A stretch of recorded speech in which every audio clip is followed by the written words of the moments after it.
What's good, everybody? It's your boy Big Nate. Welcome back to Big Nate's Book Reviews, home of the best book reviews. And today we got a dope book reaction in store for you. Today we are reviewing Don Quixote by Miguel de Cervantes. So I got my doobie right here. You already know what we're about to do with that. Sparked it. And then without further ado, we are finna get right into this book review. So, okay. Don Quixote. While I'm sparking the doobie, I'll get into a little bit of background. So this book was first published 1605. Part 1 published 1605, Part 2 published 1615. Point being there that this is an old ass motherfucker. This book is over 4 centuries years old. And 4 centuries years old, yeah, take that, write that one down. But and just to put that into perspective, Miguel de Cervantes was literally writing at the same time as like Shakespeare.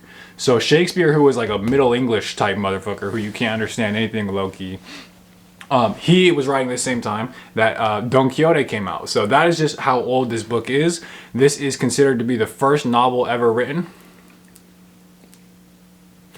And certainly the first great novel ever of world literature. It remains to this day literally the best-selling novel of all time, like I said, in the history of all of literature. And it has had a pronounced influence on the history of literature just in general. You could argue that any novel written after Don Quixote is in some way influenced by Don Quixote. Not to mention it's had like a direct, like authors have had mentioned it directly as an influence. For instance, Three Musketeers by Alexander Dumas, Huckleberry Finn by Mark Twain, Lonesome Dove by McMurtry, stories by Borges, artists like Gustave Doré, Picasso, the list goes on and on and on. Okay, what is this book actually about? Mind you, this bedrock of literature, and it's also over 1,000 plus pages. Over 1,000 plus pages. Do the math on that one. But what is this book about? Okay, so just in a nutshell, briefly, Don Quixote is essentially the story of a middle-aged hidalgo who basically is reading so many chivalry novels. Chivalry novels being like knight in shining armor, like that type of thing. He reads so many chivalry novels that he goes insane. He basically he goes insane, and he believes that he himself is a knight living in a time of knight errantry, and he takes the name Don Quixote de la Mancha. Don Quixote meaning literally, according to my translation, Sir Thigh Piece de la Mancha. And La Mancha is like this obscure little ass town that nobody knows. And so Don Quixote goes off pretty quickly. He meets Sancho Panza, his trusty, loyal squire, who is the only one stupid enough to believe that Don Quixote is actually a knight. And by the way, Sancho is described at first as a little short of salt in the brain pan. And if that's not one of the best descriptions I've ever heard, especially of Sancho, then I don't know what is. But basically the two of them, once they link up, the two of them, without saying bye to their friends, without saying bye to their family, nothing like that, the two of them just literally just leave unannounced, apropos and nothing, to go live a life of knight errantry and adventure. And by life of knight errantry and adventure, what I mean is that most of this book takes place over the course of a couple months, literally within a couple miles of his hometown. So it's basically just like this insane old dude and then like an idiot walking, like going on adventures again for within a few miles of their hometown. But the whole thing about Don Quixote, like, that is captivating as him as a character, and then as the whole book, is like that childlike sense of imagination that he brings. The idea of like fantasy and adventure and play, like all of that is really what this book is about. Because when you think about it, the whole reason he went crazy in the first place, like I said, you could argue, I haven't said it, but like I said, you could argue that Don Quixote is actually the most sane of us all. But the reason Don Quixote went mad in the first place was because he's reading these chivalry novels. And like there's a part in the beginning where someone's talking about it, and he's like, you know, the reason he reads chivalry novels is because it just takes all his worries away, and you know, it feels like he's the one going on adventure. He could just go on reading day and night, and it's like he says he loses himself in these chivalry novels. And that's exactly, really, when you think about it, what Don Quixote did was he read these chivalry novels till he went, again, quote unquote, insane, and now just lives. What I think really Don Quixote is about, and we'll talk about this with Sancho, is this, to Don Quixote, his madness is like a rejection, a refusal, some kind of dismissal of the real world in favor of that life of adventure and play instead. Like that, again, that childlike sense of play too, that all of us have at some level lost, but Don Quixote is like returned. That's why everyone who reads this book, I think, can relate to that aspect of it, and is the reason they find it, why it's one like a classic in general, is its ability to capture that imagination. Because this is basically all happening when you think about it almost like in his backyard, which is very reminiscent of how like kids, you can just put them in a sandbox with a bucket and they could just play for hours. It's like, it's that same thing, but again, in this middle-aged Hidalgo, and we'll talk about why that's relevant later, but of course, Don Quixote would be nothing without Sancho, the homie Sancho Panza, the most loyalist squire that there is. And Sancho is, just for so many reasons, he's like the perfect companion. They're yin and yang. It's like, it's the two of them are like the dynamic duo, the OG dynamic duo, because Sancho, in his own way, and like Loki, he's kind of dumb and shit too. Really what it is he's just like, he's simple. You know what I'm saying? He's simple. But he has that same, he has that same childlike naivete that Don Quixote has, and I think that's why they make such the perfect companions. And it's like the whole reason, like I said, Sancho even joins in the first place is just because he's like literally just dumb enough to think that he's actually gonna get, Don Quixote's about to bag some treasure and he's gonna get some. But there's a part in the beginning where it's like, you know, as the two of them walked, like they're just walking through nature, he said he figured that going in search of adventures was more like good fun than hard work, right? He forgot all the promises that Don Quixote made him, and it felt like that's, I think, the key to this book is that going in search of adventures is more like good fun than hard work. So another thing to point out real quick about Don Quixote too is that it's obviously like a comedy, like it's known for being funny, and this book actually genuinely is. Like, I laughed out loud all throughout this book, and I'm not really the type to laugh out loud at a book in general. I feel like that's actually a very difficult thing as a writer to do, humor. But this book is funny as fuck. It's hard to give examples because it's one of those things where it's just like the little bickering and the bantering between the two of them, and it's like the whole book it's just built into the whole book, where it's like so much of what I think is funny is the like confrontation between Don Quixote's like complete and total imaginative world that he is a knight living in chivalry times, and then just like random people on the streets. So much of what makes the book funny is just like the irony of it, just like the absurdity, where it's just you have Don Quixote and Sancho with like a group of, like, there's one part, just for instance, where Don Quixote starts beating, there's like these mourners, like they're mourning somebody who just passed, and they're like in white hoods and it's like very somber, and Don Quixote thinks that they're like enemies, so he just starts like beating the fuck out of them, and it's shit like, sometimes it's just stupid shit where it's like Sancho sees an animal and he runs up a tree and the branch breaks and he gets hung up on his like boxers, his britches, and he's thrashing around like just stupid, like dumb shit like that. But like, so okay, that's one thing. But another thing I want to talk about with respect to this book is like the quote unquote, what I think is like the tragic aspect of it, because it's mostly over, it's like in the main a comedy, but there's definitely a sub-theme, an undercurrent of the element of the tragedy. And I think all the aspects of like tragedy have to do with reality in some way, like the real world. And Freud has this fire quote, I forget what it is, but he says something like, the opposite of play is not seriousness. Because you can get very serious, like actually Don Quixote he is so serious about the knight errantry thing.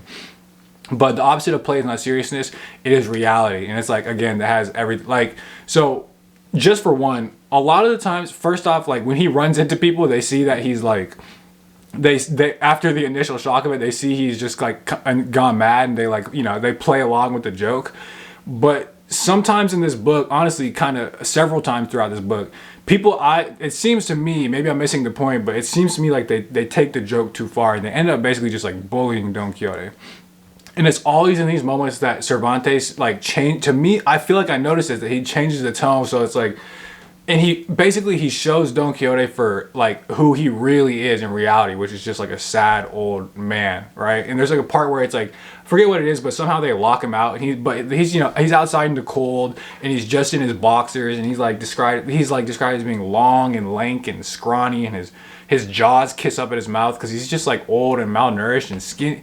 Just, it's like again, it's sort of like a pathetic picture, and everyone's laughing at him. And it's like they're not laughing, you know, with him, which they often do in the book, but like, you know, genuinely, wholeheartedly. But here they're laughing at him. And so like and again, it's when the real world comes in. And then there's a couple points in this book where Don Quixote literally like gets his sanity back, more or less. And he's like a sane person. But to me, those moments were low-key like, it's like sad or like pathetic is honestly the word that comes to mind, where it's just, he's like, the first time it happens, he's with a couple other characters, and it's like the first thing that the two of them just do is there's like this whole conversation, and it's just like small talk. It's like they're talking about local weather and business and politics and local gossip. It's just like sad, bro, because this, like, that is not Don Quixote. Like, the Don Quixote we know, he has lost all his heroism and his valor and his spirit. All of that is gone. But you notice that happens once he becomes quote unquote sane. And there's a part even when he's sane where it's they're begging him to like go back to normal, as in go back to his madness. So, but another thing I just want to mention is like, so for one, I think I forget if I alluded to this, but for one, Don Quixote and Sancho are they are basically poor with like very little to their name.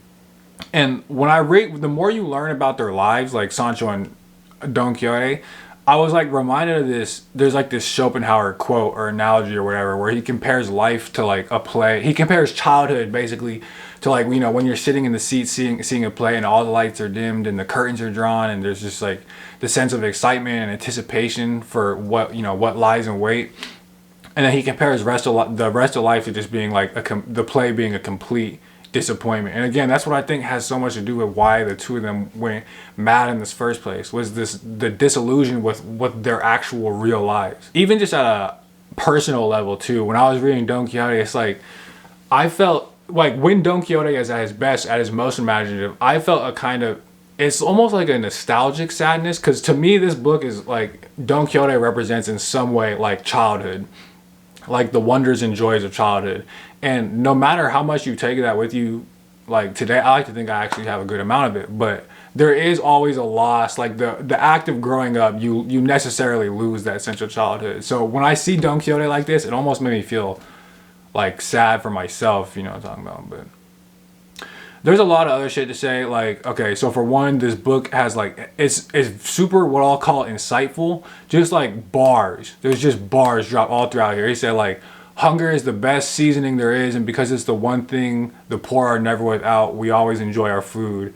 Diligence is the mother of good fortune. A man's praises in his own mouth stink. You can't make anything without mistakes. Like little shit like that, all throughout the book, littered throughout it. So in that way, I think this is a very like wise book, despite all its silliness and kind of like goofy stupidity-ness. It's actually a very insightful text.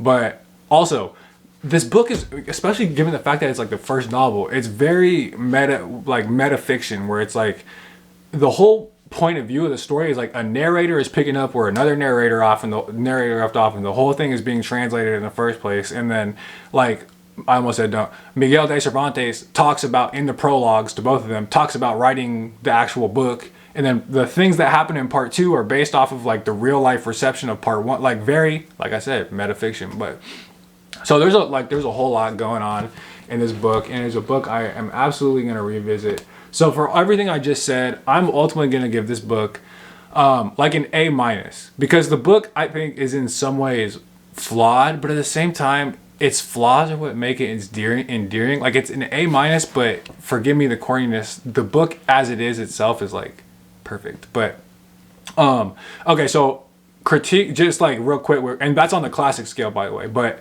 for critiques, one, nothing really happens, and that's not necessarily a critique, but it's just like you have to be aware. It's basically 1,000 pages of like misadventures. So there's that. There's also a lot of like kind of like side stories, if that makes sense, where it's like there's characters who give their whole ass life story and their whole situation, and it eventually ties back into the larger plot. But like you'll go 10, 20, 30 pages several times just hearing a random ass side character give their whole life story basically. But it's still cool, it's still fun. And whatever, there's other shit, but really the thing I want to like leave the listener off with is the fact that this book ultimately has and will continue to have a very special place in my heart, because this is the first time I felt what sometimes people say, where it's like some of my best friends are in books. It's like this was the first time, at least the time I felt it to the most degree, that I actually felt like, you know, these were old friends. Like I said, bro, Sancho and Don Quixote, they are truly the homies. And it's like when I opened the pages, it was almost like, you know, a reunion. And I noticed pretty quickly that I was literally smiling before I had even like started reading the book, just when I was opening the pages. So And then plus the fact that it's just like 1,000 pages, like you're bound to, you know, have feelings for a character after that long. But ultimately, it was a fire book. Let me know if you've read Don Quixote. Definitely get to my Instagram at Big Nate's Book Reviews. I've been active over there. Oh, okay, I'm gonna tend to that after this. But thank you for watching Big Nate's Book Reviews. Hoping the best book reviews.